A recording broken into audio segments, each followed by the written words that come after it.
मैं आर के सिंह कक्षा 4 की सामाजिक विज्ञान की कक्षा में आपका स्वागत करता हूं। आइए अध्याय 11 हमारे खनिज इसके बारे में जानते हैं।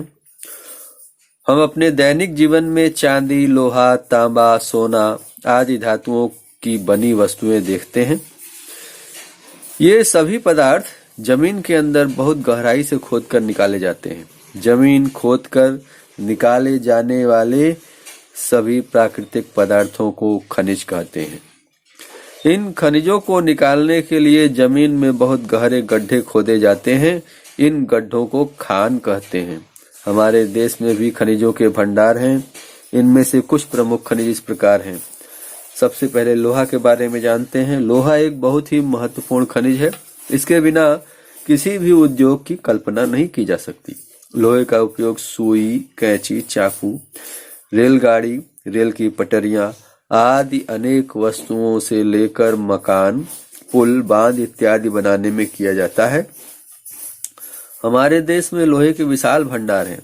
विश्व के लौह भंडार का लगभग 1/4 हमारे देश में है। लोहे को जमीन के अंदर से खोदकर निकाला जाता है। वहां यह शुद्ध रूप में नहीं मिलता। यह मिट्टी के साथ मिला होता है। लोहे के इस रूप को लौह अयस्क कहते हैं।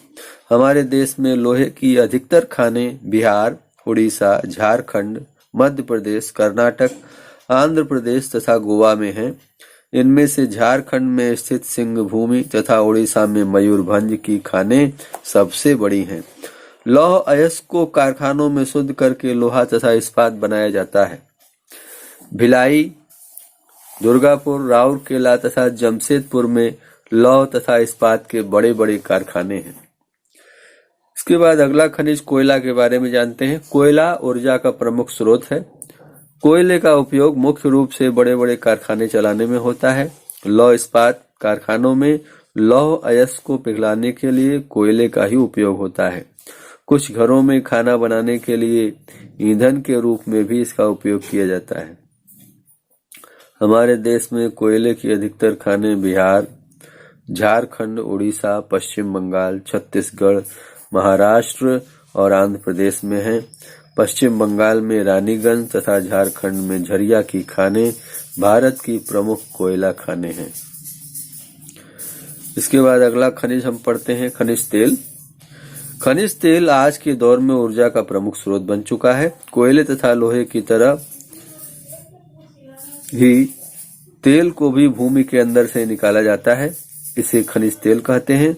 इन तेलों को साफ करके डीजल, पेट्रोल तथा मिट्टी का तेल प्राप्त किया जाता है।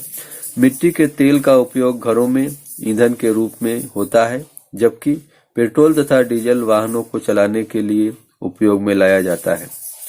खनिज तेल जमीन के अंदर बहुत गहराई से निकाला जाता है। तेल निकालने के लिए जमीन में छेद कर अंदर पाइप पहुंचाए जाते हैं। जब ये पाइप जमीन के अंदर तेल की सतह तक पहुंच जाते हैं तो तेल इन पाइपों के द्वारा बाहर आने लगता है। इन्हें तेल का कुआं कहते हैं। हमारे देश में अधिकांश तेल असम में दिग्बोई तथा गुजरात में अंकलेश्वर में मिलता है।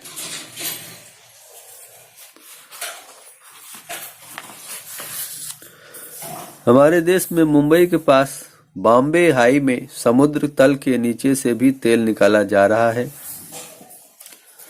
जमीन के नीचे से निकाले गए तेल को कारखानों में साफ किया जाता है। इन कारखानों को तेल शोधक कारखाना कहा जाता है या इंग्लिश में रिफाइनरीज बोला जाता है।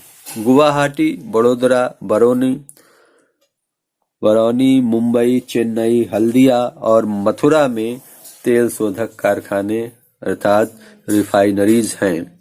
तेल के कुओं से हमें दैनिक जीवन में उपयोग होने वाली गैस भी प्राप्त होती है, जिसे एलपीजी गैस बोलते हैं। हमारे देश में अभ्रक, तांबा, मैग्नीज, जस्ता, बॉक्साइट, जिप्सम, चूना पत्थर, यूरेनियम आदि खनिज भी पाए जाते हैं। इसके अतिरिक्त हमारे देश में सोना, चांदी तथा हीरा की खानें भी हैं। सोना, चांदी तथा हीरा से अनेक प्रकार के आभूषणों का निर्माण किया जाता है। खनिजों का संरक्षण। अब तक आप जान चुके हैं कि खनिज हमारे लिए कितने महत्वपूर्ण हैं। किसी भी देश के विकास में खनिज महत्वपूर्ण भूमिका निभाते हैं।